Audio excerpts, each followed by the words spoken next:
Isaias Kapitulo 13. Paparusahan ng Diyos ang Babilonya. Narito ang isang pahayag mula sa Diyos tungkol sa Babilonya. Sa isang pangitain na nakita ni Isaias sa anak ni Amos. Itayo mo ang isang bandila sa tuktok ng burol, isigaw sa mga kawal ang hutyat ng paglusob, lusubin ang mga pintuan ng palalong lunsod. Inutusan ko ang aking mga piling kawal. Tinawagan ko na ang magigiting kong mandirigma. Malalakas sila at masisigla upang ipalasap ang aking galit. Pakinggan ninyo ang nagkakagulong ingay sa kabundukan dahil sa dami ng tao. Pakinggan ninyo ang ugong ng mga kaharian ng mga bansang nagkakatipon. Inihahanda na ni Yahweh na makapangyarihan sa lahat ang kanyang mga hukbo para sa isang digmaan. Dumarating sila buhat sa malalayong lupain, buhat sa dulo ng daigdig. Dumarating na si Yahweh upang wasakin ang buong lupain dahil sa kanyang puot. Manangis kayo sapagkat malapit na ang araw ni Yahweh. Darating na ang araw ng pangwawasak ng Diyos na makapangyarihan. Sa araw na iyon, manghihina ang lahat ng kamay, manlulupaypay ang lahat ng tao, at lahat ng tao ay masisindak at manginginig sa takot. Makadarama sila ng paghihirap tulad ng isang babaeng manganganak. Matatakot sila sa isa't isa, mamumula ang kanilang mukha dahil sa kahihiyan. Dumarating na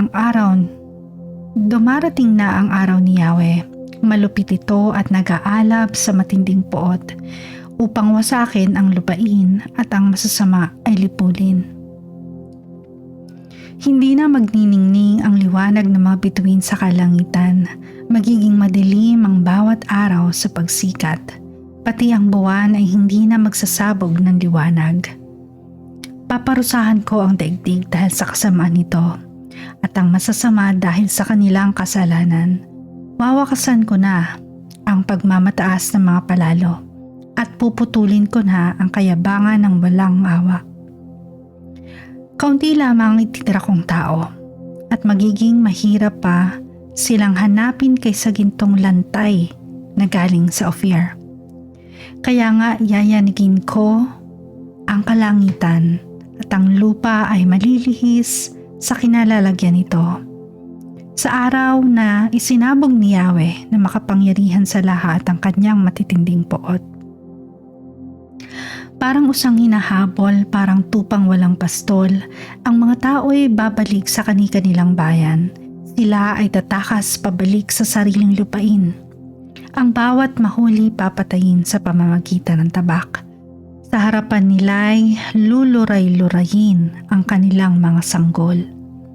Lilimasin ang mga ari-arian sa kanilang mga tahanan at ang kanilang mga asaway pagsasamantalahan.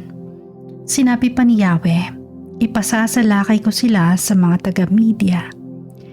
Mga taong walang pagpapahalaga sa pilak at di natutukso sa ginto. Papatayin nila sa pamamagitan ng pana ang mga kabataang lalaki. Hindi nila kahahabagan ang mga sanggol at mga bata. Ang Babilonya na pinakamaganda sa mga kaharian. Ang kayamanang ipinagmamalaki ng mga taga-Babilonya ay pababagsakin ng Diyos tulad ng sa Sodoma at Gomora. Wala nang taong maninirahan doon kahit kailan. Wala nang Arabong magtatayo ng tolda roon. Wala nang pastol na mag-aalaga ng tupa doon. Mga hayop na mailap ang mananahan doon. Titirhan ng mga ostrich ang kanyang mga bahay. Pagtataguan ng mga iyon ng mga ostrich at maglulundagan doon ang mga may ilap na kambing. Aatungal ang mga hiyena sa kanyang mga tore. Aalulong ang mga asong gubat sa kanyang mga palasyo.